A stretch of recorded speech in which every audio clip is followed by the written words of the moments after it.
so we have to define some terms: energy, temperature, and heat, being the main three. But matter is also one that we need to define. Matter is stuff we can see, smell, or touch.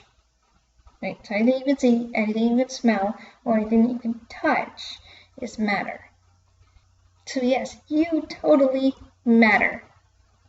And energy is defined as stuff we can do, right? So matter is stuff we can touch, see, or smell. Energy is something we can do. Energy is the ability to do work. Now there's different types of energy. For those of you who would like to copy this down in your notes, there's all the information at once. But as I said, energy is the ability to do work. So there's kinetic and there's potential, right? So kinetic is an object in motion. This is kinetic, right? You're on a roller coaster, you're going quickly. Faster the motion, greater the energy. So you have a lot of kinetic energy on a roller coaster. Now, potential is this. The object is capable of doing work, but is not currently doing it. Food has potential energy, gasoline has potential energy, wood, my late doggy here has potential energy. It did turn into kinetic usually at about 2 in the morning. That's fun. And so here's kind of a simple example, right? Potential energy, you're at the top of the hill, waiting to go down.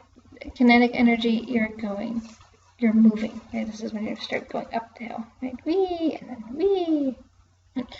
However, see, I think that we should get together and go to Busch Gardens.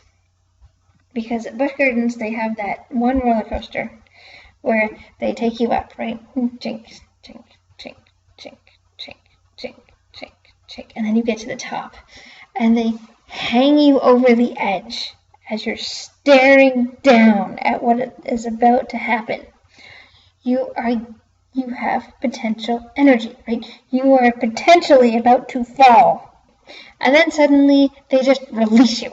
And you're like, ah, you're falling down. And that's a lot of kinetic energy. Right? So potential energy and kinetic energy.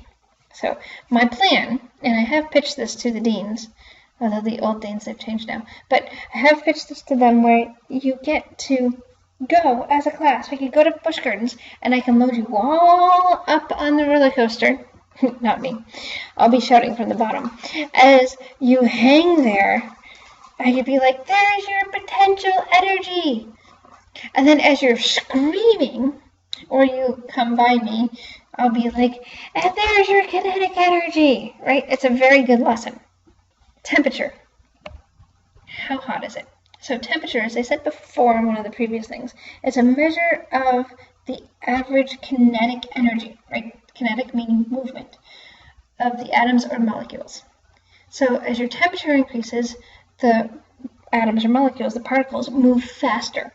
Right? As the temperature decreases, the particles slow down. So this is kind of a really bad graphic, but it shows you kind of. 400 degrees Kelvin. Okay, we'll talk about Kelvin later. Big arrows, right? They're moving really, really fast. These guys are really hot, so really, very fast, right? Whereas these guys are at 50 degrees Kelvin, very cold, so they are slowly moving.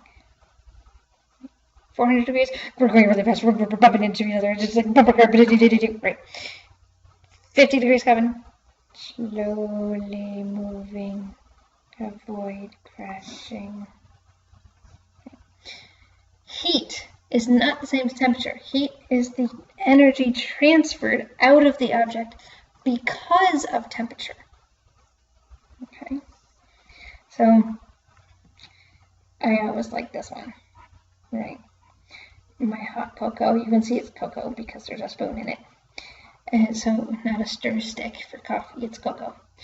And in that mug, it's hot cocoa. And so you hold on to the mug and your hands all get heated up and it's like, oh, that's so nice, right? That's heat, that's the energy transfer. Now, there's more to heat. right? There's something called latent heat. Latent heat is kind of called hidden heat. That's why it's called latent. It's heat released or absorbed when water changes state, right? So ice to liquid, liquid to vapor, vapor to liquid, liquid to ice, right? There's heat that's released or heat that gets taken up. So actually, evaporation is a cooling mechanism. Everyone thinks, well, when you evaporate, it's hot, right? Because you added heat in order to evaporate. But actually, it's cooling the air around it. And it's taking some of that heat from the air around it, which is why when you get out of the shower, you're covered with goosebumps, because that water is taking your heat and pulling it out so that it can evaporate. And then you get cold. And then there's sensible heat. I just love this sign.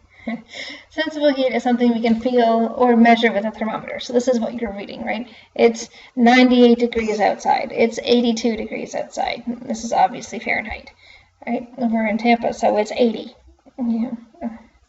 You can sense this. You can feel it. 80 feels cooler than 90.